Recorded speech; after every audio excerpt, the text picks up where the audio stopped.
What's going on, FA Nation? Welcome to the Fantasy Slam DFS NBA live stream. James, Happy New Year. Happy New Year, brother. We have a nice 5-game slate here for you guys today. James, you did the playbook. You did the podcast. It's basically been you and Steve doing everything. Yeah. I've been away for the weekend. So catching back up, but good playbook today. Nice small slate to sort of ease us back into everything. Some big names on this slate. Some injury news that we're waiting on, potentially with Joel Embiid, which is something that we're all going to have to worry about. So why don't you just jump right into it? Why don't you break it down, the injury situations, the game totals, and let's get to it. So we don't really have much injury news. We know Embiid's questionable, but he did participate in shoot-around this morning.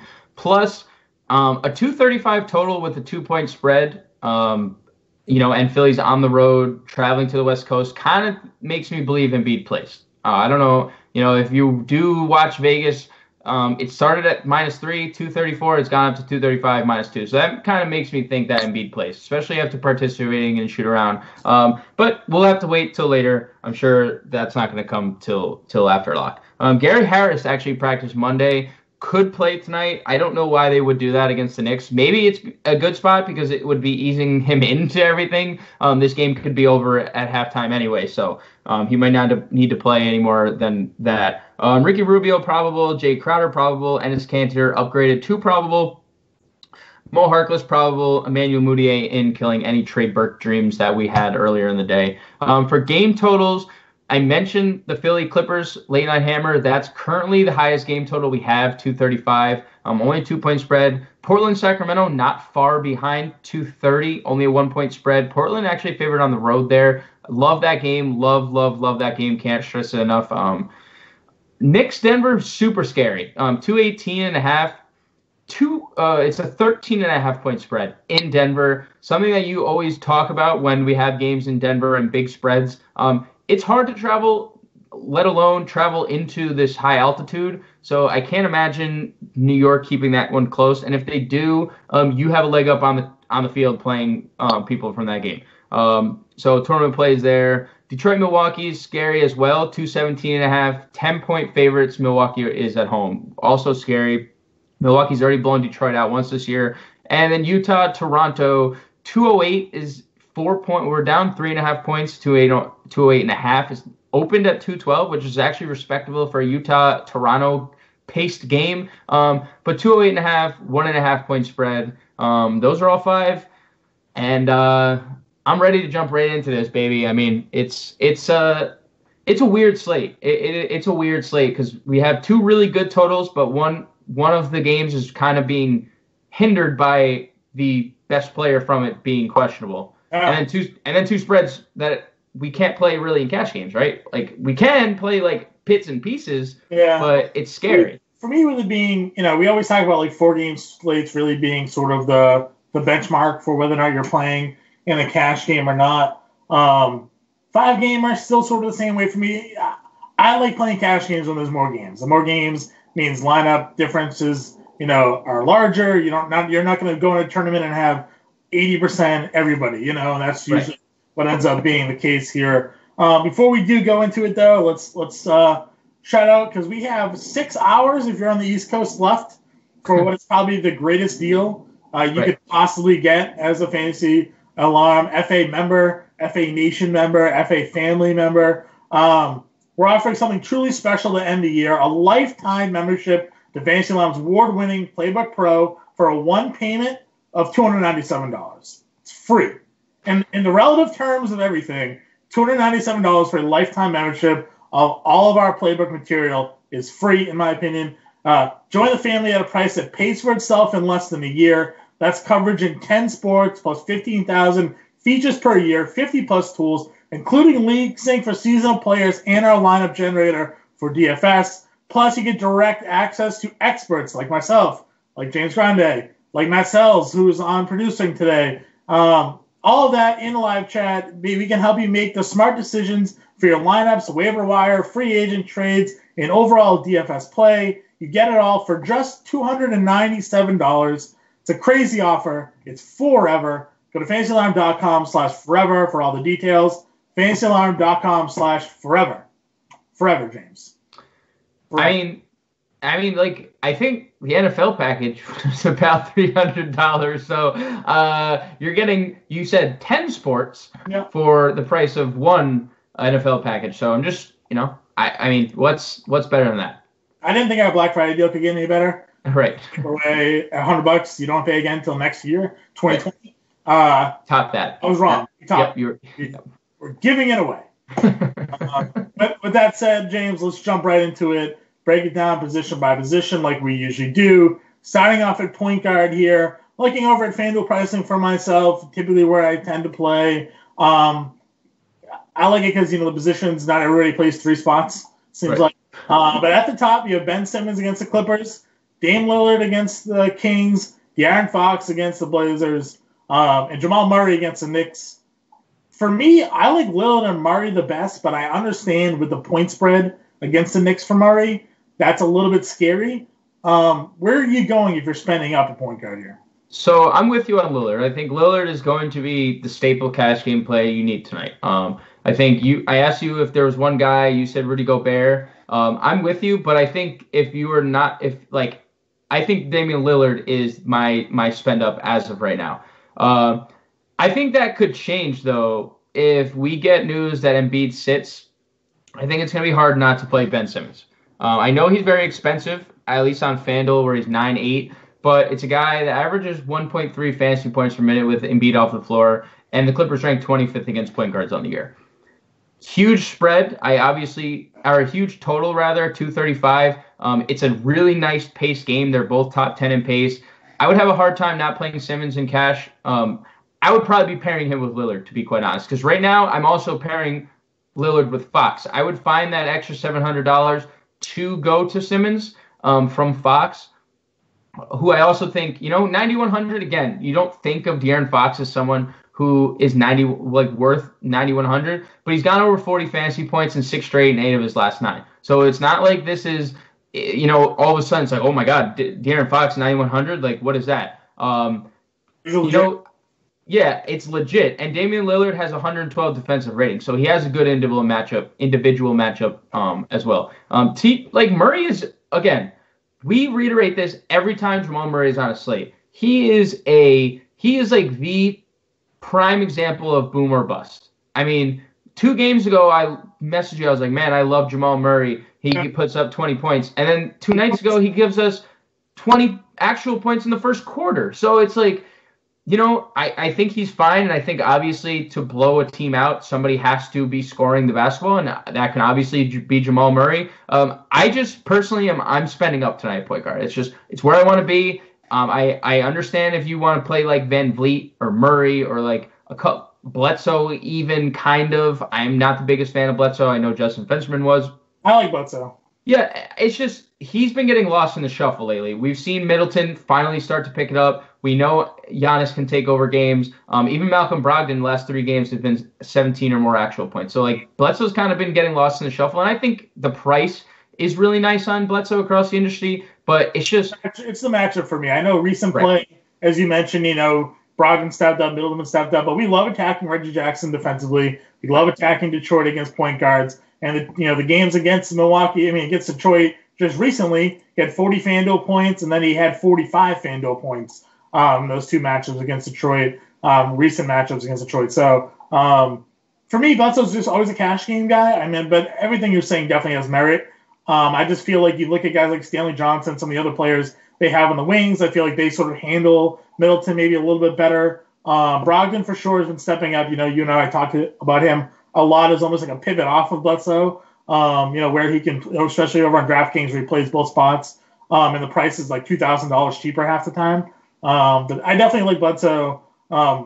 Moutier is interesting for the revenge narrative that we always talk about there. He's going to play, as you mentioned. So, if you're looking for the value, it's certainly there. Most slates, it's hard for us to not consider Fred VanVleet. He's only 5,500 on FanDuel. VanVleet over on DraftKings. Same price. So, yep. Mid-tier, those are definitely prices we're looking at. And this type of slate for me, I think, is more stars and scrubby.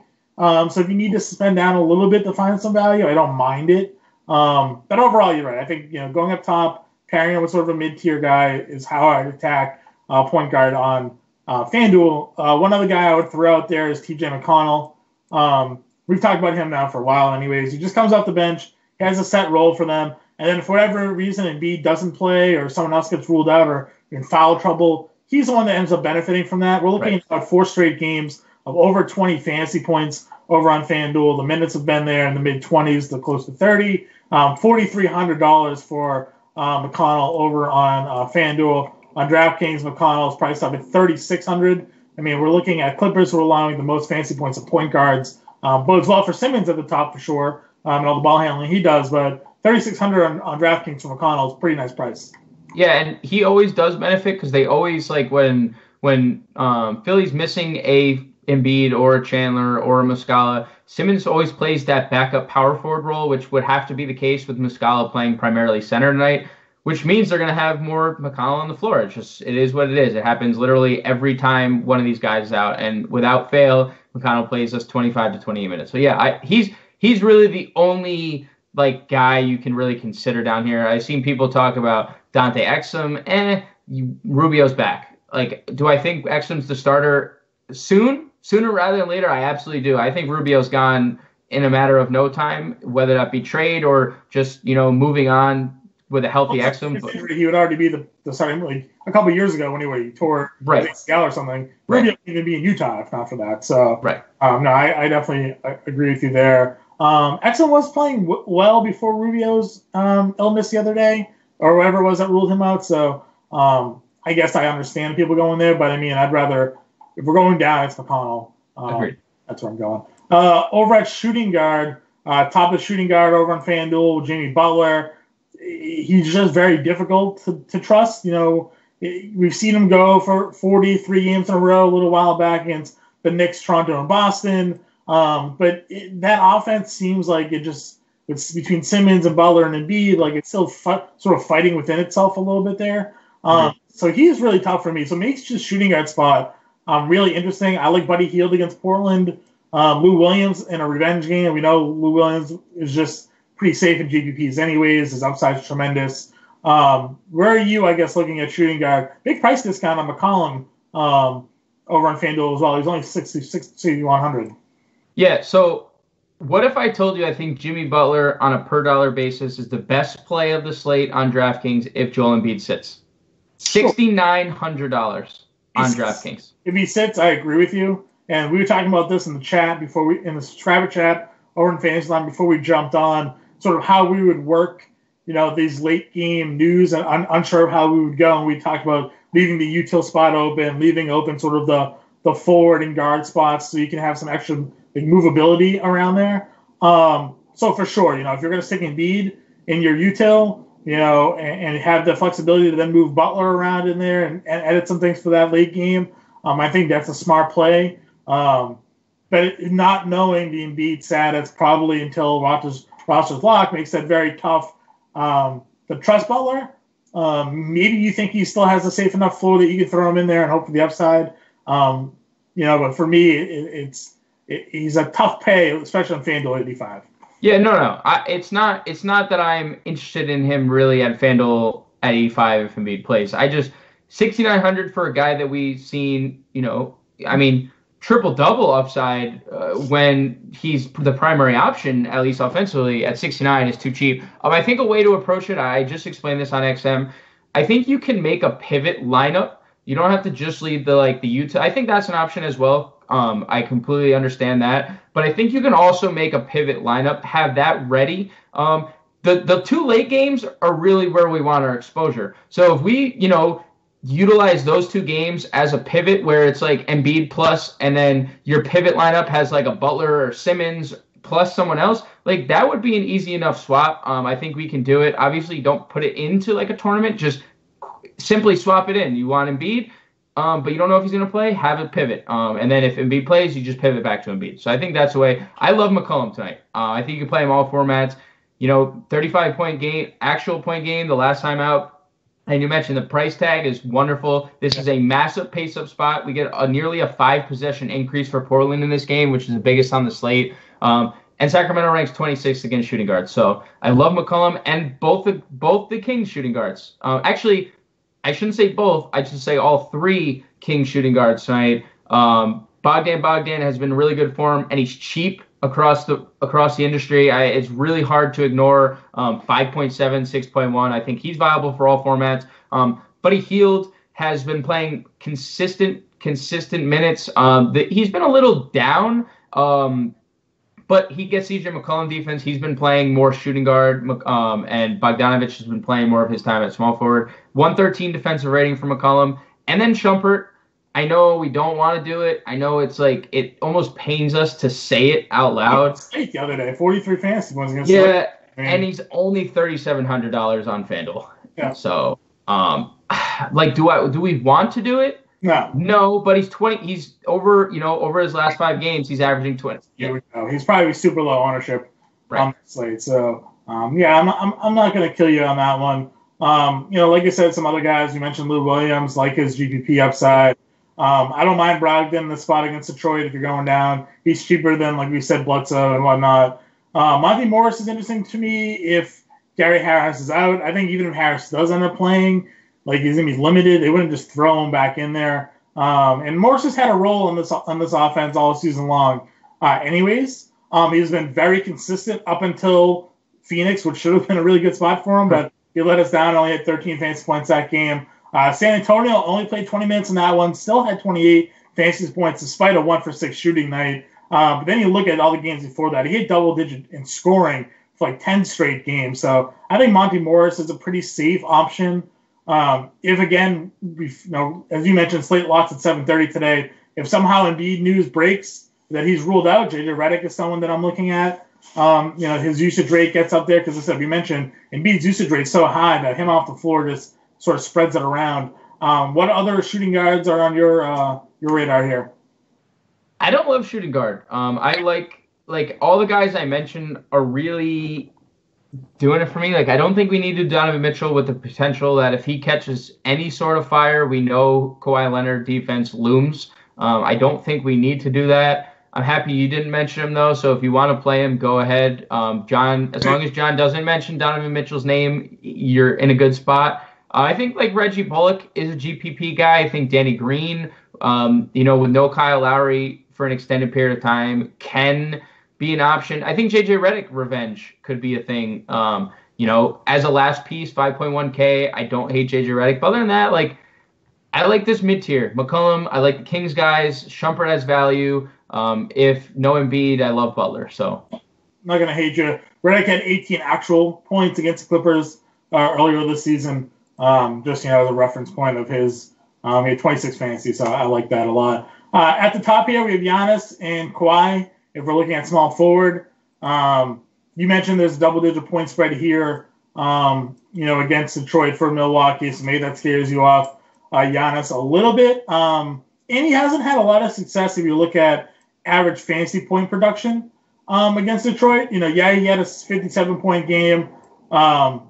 Against them, but you look at even the game before that, all year he's only averaging 44. So if it's a closer game, because you mentioned there's a blowout before and he didn't play all the minutes, I worry there. If this game can stay competitive, I think Blake and Drummond can do enough to stay competitive in this game. I think maybe Milwaukee would pull out a blowout closer towards the end.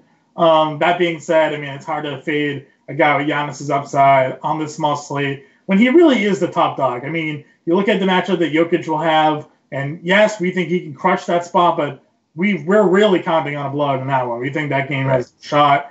And then we don't know about Embiid, so it really points the finger to Giannis and Kawhi. How are you choosing between the two? I think Kawhi is too expensive on FanDuel at 10K, but he's 8-9 on DraftKings. I think that's more reasonable. I don't have a ton of Giannis exposure tonight. It's not that I don't like him. Obviously, he's been in great form, 65, 69, 72 fantasy points. It's undeniable. But like you mentioned, they've already blown this team out once. They're at home. Detroit relies on their 2 big men on the glass, second chance opportunity. Milwaukee's the best rebounding team in basketball, and I think that speaks to a lot why Drummond's only averaging 28 fantasy points against them in the 2 meetings. He's pulled away from the basket a lot with Brook Lopez. Blake has been really good against them, but he's been the only producer. So if this game becomes a blow, it sucks for us because then we have Giannis at 12-4 at FanDuel where we're looking for like 66 fantasy points for 5x. I mean, I don't know. I don't think it's crazy to use him. Obviously, I think it's more crazy to use Kawhi at 10K. I think you use Kawhi on DraftKings if you do play him. But like I think you play Giannis in a tournament. I think you can play him in a cash game. As of right now, I do not have him in cash. I have him in tournaments only. But obviously he has the most upside on the slate. So for sure, I agree with you there. If we're going down a little bit further, obviously Gallinari is someone that we take a look at here. When I didn't check his positional usage. We go to Basketball Reference for that. But we do just love attacking the forwards here, usually against Philadelphia, especially at power forward. So if Gallinari ever sees time at power forward, maybe when like Montrezl Harrell's at center or something like that, whatever their rotation sort of pivot up to, even then, still love him anyways. He's just consistent as ever. He's gone over 40 now twice in the last 4 games. He's got a stretch there of 20 points. He had, 5 straight games of at least 20 actual scoring. Love Gallinari at his cost. And after that, though, it kind of dips down, especially over on FanDuel. It's a big cliff. It's Gallinari at 71, and then Bielitsa at 59, if you can trust that. Joe Ingles, who's really struggled of late, and he may draw at least Kawhi defense to start. Right. Not in love there. Hernan Gomez had a good game the other day, but I mean, the minutes are still there, but I wonder how that works out now with some of their guys getting healthier, how that's going to impact him. Jay Crowder's active. And Toronto has to play small, so that's not the worst. Wilson Chandler we don't love. Just a lot of meh for me at small forward. Where are you playing on small forward tonight? Meh is the perfect word for this position, which is why I think if you call it like this, all brings it all full circle back to Giannis. If you are looking at the position and you're like, wow, this is disgusting. Positional cost, you could just put Giannis in a small forward and you now only have to worry about the one other position. And then you could just go to Gallinari, who is steady as a rock, 37 fantasy points. That's my favorite small forward on the slate as of right now. Gallinari is, 37 fantasy points over his last 5. Great matchup against Philly. The pace, the total, everything about it. And I don't know if he sees Butler defense. I think, Jimmy's going to guard, I think, Lou Williams. When Lou Williams checks in the game. So Gallo might start, getting Jimmy Butler defense and then Butler switch over to Lou because, he's going to take 150 shots. I love Mo Harkless tonight. And what? I know it's crazy to think because every time you've ever brought up the name Mo Harkless, I've poo-pooed it instantly. I hear you say "muh" and I instantly I shoot you down. Yeah. The thing is, I know he sat his last game against Philly. The 2 games prior, 37, 31 minutes, 34, 31 FanDuel points. He's under 4K on DraftKings. He's only 4.2. I'm having a hard time not playing him tonight, especially it's kind of like the same thing I said about positions. There's not a lot of opportunity at small forward. I think Mo Harkless just provides us with the value that we need. And if he stinks, John, it doesn't matter. I always think. I mean, you take any benefit in the fact that both of those games were against Golden State for him in that matchup where he had 30 in back-to-back. I don't know if there was just something to that particular matchup that maybe fared a little bit better for him. Whether it was pace or not that there's going to be less pace here against Sacramento. And we know that we've talked a lot about how the Kings have really struggled to defend the small forward position. 25th in DVP. But it's Mo Harkless. Dude, he could just stand in the corner. He could go play 35 minutes and stand in the corner. And that's an absolute fact. But the thing is, the peripherals have been there. Yeah, they have. Blocks have been there, which have been nice. Look, he's 3.7 on DraftKings. Yeah, it's true. And it's a really bad position. You already mentioned it. I saw your eyes, I saw your face just disgust after saying Gallinari's name. I mean, Bielitsa's okay, but he's 5.9K on FanDuel. You can't pay that for a guy who might play 20 minutes. Yeah. I'd rather take a shot on someone like Harkless, who's 4.2, who might play the same minutes as Bielitsa, maybe not have the same upside. But, I mean, in the least, like, he scored 20 fantasy points in 3 of his last 4. So we have that going for us. He's probable tonight. He's taken it over Evan. Evan Turner just doesn't like have a role with Harkless almost on this team. So I don't know. Like, it's a good matchup in a pace-up spot. I just think there's opportunity for Harkless here. And I'm not saying he's going out to score 40, but if he gets us to 20 fantasy points, it's a win, especially at how bad this position is tonight. You're not wrong. Over at power forward here, as you mentioned it, Blake Griffin's really been the only one on Detroit to have any sort of real success here against Milwaukee. In the 2 games, he's averaging 48 fantasy points. Averaging 7.5 assists in the 2 games, so that's really driving, I think, his upside there, because we've seen Point Blake really kind of do that, and I think that has a lot to do with the fact that Eric Bledsoe and whatnot sort of locking up Reggie Jackson a lot of the time, right? So Blake has to sort of handle it. So if you're paying up, again, worry about the blowout, worry about the price. He's 85 on DraftKings, 94 on FanDuel. For me, it's really going down to the Clippers, and it's Tobias Harris, Montrezl Harrell. I think those 2 guys we really have to take a look at here, because we love attacking Wilson Chandler, we love attacking Mike Muscala. If Embiid's not at 100%, so I think this is where I'm going. I think I'm going Toby Harris.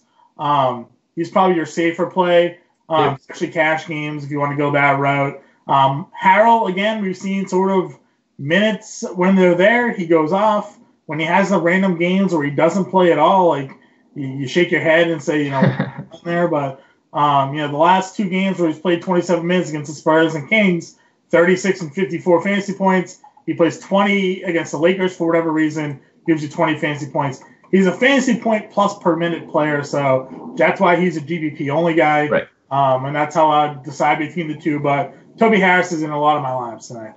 Yeah, he's just the cash game guy. I mean, the him and Gallinari, I think, were the first 2 guys I actually put in my lineup tonight. I like Blake more on DraftKings. I think he's too expensive on FanDuel, by the way. Too cheap on DraftKings, 8,500. He had a triple-double against Milwaukee. That's part of the reason why he's averaging 7.5 assists. He had a triple-double in the second game. He scored 31 points. So, I mean, he's had a lot of success against. Again, he's literally been the only guy against keeping them in this like head-to-head matchup. Toby Harris, I think Kevin Knox is. Like I said it on XM. I know it's a 14.5 point spread, and you don't really ever consider guys cash game viable. But if you look at the Knicks' recent games, all 3 losses have been decided by double figures. Knox has played 37 plus minutes in all 3. You say so, proof. Right. They're just going to play their guys. Him and Cornet, I think both at his power forward position are viable. I know you don't want to hear it. And I get it. I'm like I just with you. Cornet's still power forward only on FanDuel. Because the guy's played center for 2 games. And why he's cheap. And why he's this cheap as well. He shouldn't be that cheap for ownership purposes. As I said to you guys before, and I say you guys because Matt Sells as well, conversation before we jump on air. I don't love Cornet because in the previous matchups it made sense because he stretches the floor. He can be a little bit of a matchup problem. We know Brook Lopez is not a great defender. But Jokic is a really good defender, and he's capable of going to the perimeter to defend those guys who can shoot from range. And Cornet was really a letdown for us for like 3.5 quarters, it seemed like, the last time he played. He got in late in the middle of the 4th, we'll say, I think it was. And then the production sort of got there, and you looked up and said, he ended up giving you a good enough game. But I feel like for a while, I was looking at like 13 fantasy points from Luke Cornet. And then he just came on strong at the end there, hit a couple shots. He can stretch the floor. I said he wasn't going to hit 7 threes again. He went 4 for 6. If this guy's going to continue to be effective from the perimeter, that's one thing. But I just think this is going to be his toughest defensive matchup because unlike Gobert, who doesn't really tread too much from the perimeter, I think Jokic can and have better success there. But as you said, $3,800 on FanDuel, like if he doesn't do anything, he's a free square. They just don't kind of score.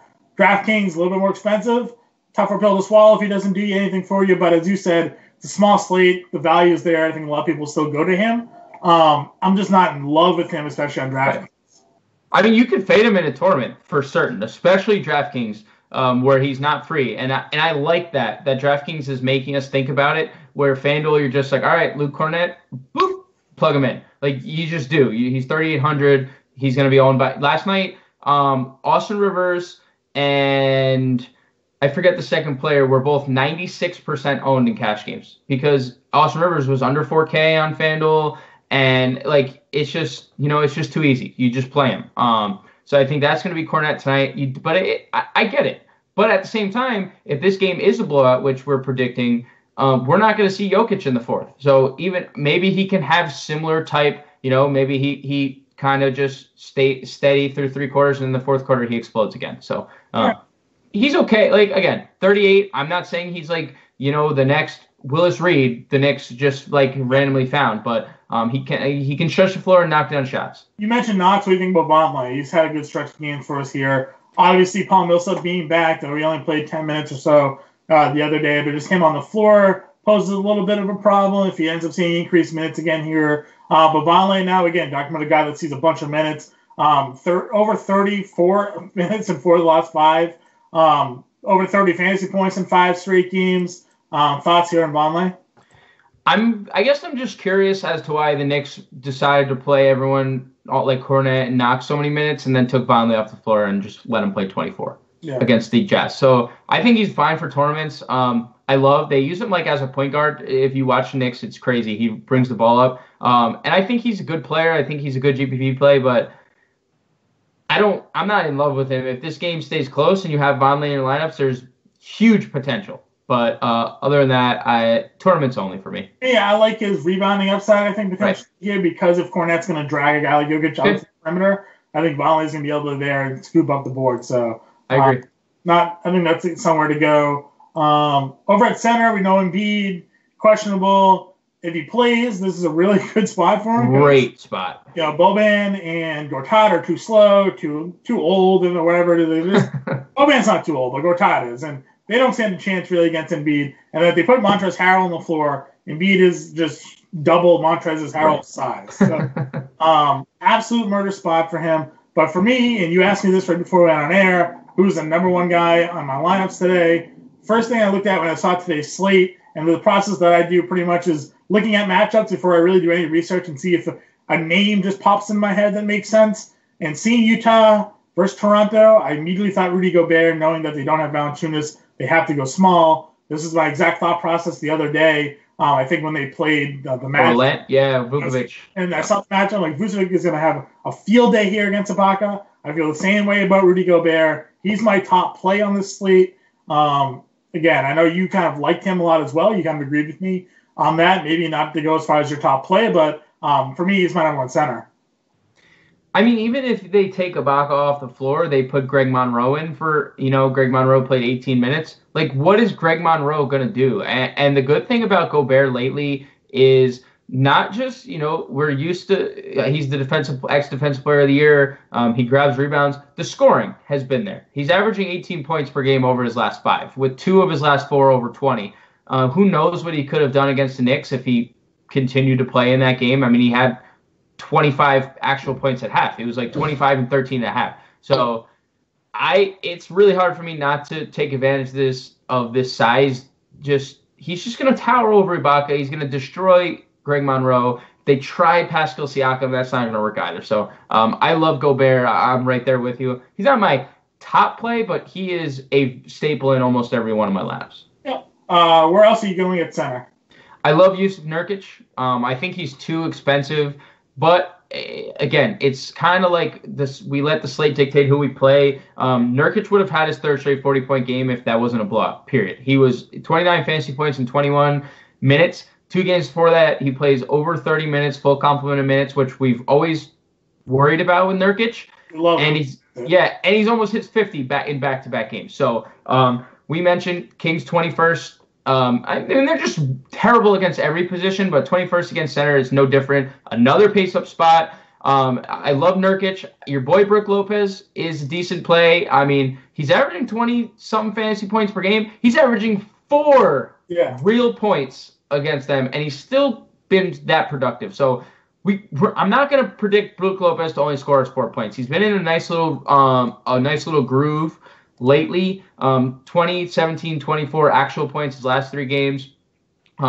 26 or more fantasy points in 4 straight games. So I think Brook Lopez is a nice play. And this is why Drummond stinks against the Bucks, because he's out on the perimeter guarding Brook Lopez the whole night. Yeah, Brook Lopez has taken 9 total shots in the 2 games against Detroit this year. 8 of them have been 3-pointers. He's 3 for 8. But you look at all of his, recently, as you mentioned, shot selection, 17, 14, 10, 12. He's usually a bit more active in shooting. All of them come from 3-point range for the most part. It's impressive to see him averaging 30 fantasy points, 25 on DraftKings, where he's not scoring. It's the blocks, 4 blocks a game, the rebounds 5.5, which is surprising for a guy who doesn't rebound. Right. Getting 5.5 rebounds against the likes of a Drummond and Blake, but he has to be in the paint. Yeah. With Drummond is in the paint 24. Drummond doesn't leave the paint, so. That's a good point. Really, that's it, though, for center. We have a question in chat about cash games, and he has thoughts on Mason Plumlee tonight as a cash game center. I mean, why? Millsap, yes. Millsap only played a handful of minutes, and Plumlee still started, but he's not free. He's $6K over on FanDuel, $5K on DraftKings. Sure, he gave us 20 fantasy points, but I'd rather just play Brook Lopez for $400 more, knowing he's going to start, knowing he's going to give us minutes if this game stays close. So I'm not going to play Mason Plumlee in cash games tonight. No, he's definitely a risk. I agree with you as well.